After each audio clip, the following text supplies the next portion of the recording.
I'm going to show you guys how to go from a locked up seatbelt because the pretensioner exploded from an accident to one that works.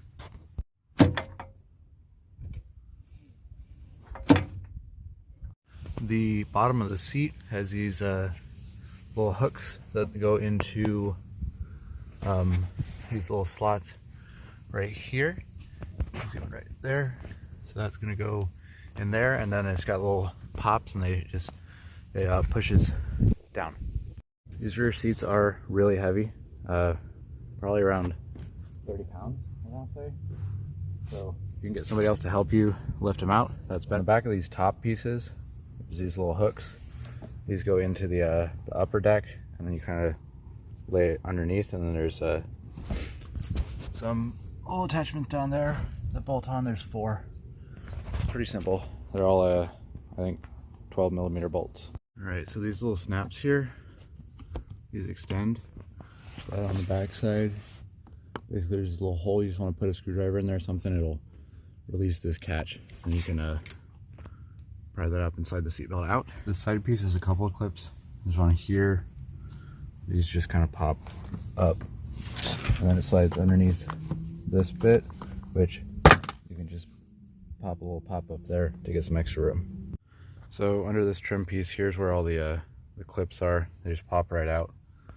So you're gonna get that off right there. Okay, so assuming you got everything out, this is gonna be a 10mm. This is a 14mm bolt. We're gonna pop those out. This little connection can be a little tricky. You gotta kind of pry up this like this before you can pull it out. Then it just comes straight out the top. If you're doing this on a car that does not have these detonate already, it might be a good idea to undo your battery first, because this is an explosive charge here.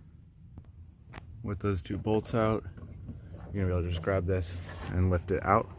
You can take it all the way out of the car if you want, but I'm just gonna do mine sitting right here. The next thing we're gonna do is we're gonna take off this thing that says do not remove. The reason you don't want to remove this is because it's a spring, so it's gonna unspring itself. You can shove a little screwdriver in that slot there, and that'll stop the spring from coming undone until you put it back on. You can put a screwdriver in here with the right say star bit and twist it, and then you can put a little smaller screwdriver into that little hole to kind of hold its position when you put it back onto this. Make sure that you're winding this the correct direction so that it sucks the belt in to the seatbelt assembly here instead of pushing it out. Useful thing is going to be this screwdriver set. I got it at or a good set of screwdrivers with star bits of different sizes.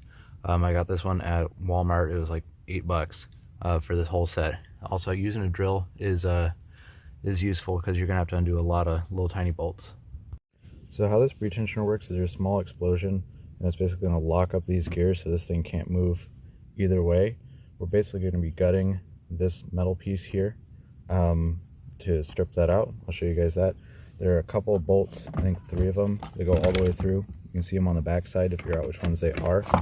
Go ahead and undo those, and then you can take off this big metal piece and we'll work. So with those bolts out, this thing just comes right off.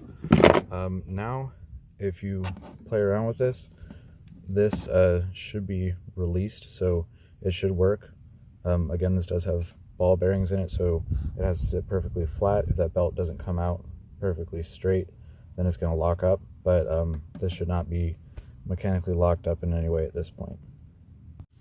All right, so we're going to take out all of these little screws. There's like a million of them, and then I'm going to open this sucker up. So the next thing that we're going to do is give this a tap with a hammer. Interestingly enough, on the little warnings here it says, caution, assembly contains an explosive, do not impact, install it in another vehicle, or dismantle it. We're going to do that here, so take it, gotta give it a couple good hits with a mallet.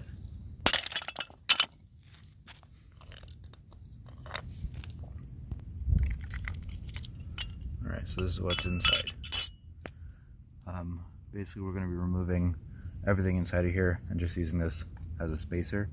It takes a little bit of prying, but you can get this out of here. You can see kind of how this works. The explosive charge like blows open this bit and like twists up these little pieces of metal, which binds into this plastic and kind of locks it in. We're just gonna take this whole spring and everything out. All right, so with that part out, you just throw this cap back on there and just put in 2 or 3 of the screws just to hold this cover plate on there. All right, so with a couple of screws in here now, you're gonna find the big holes on the back, put the long screws through to put it back onto this tensioner here. This is ready to go back in.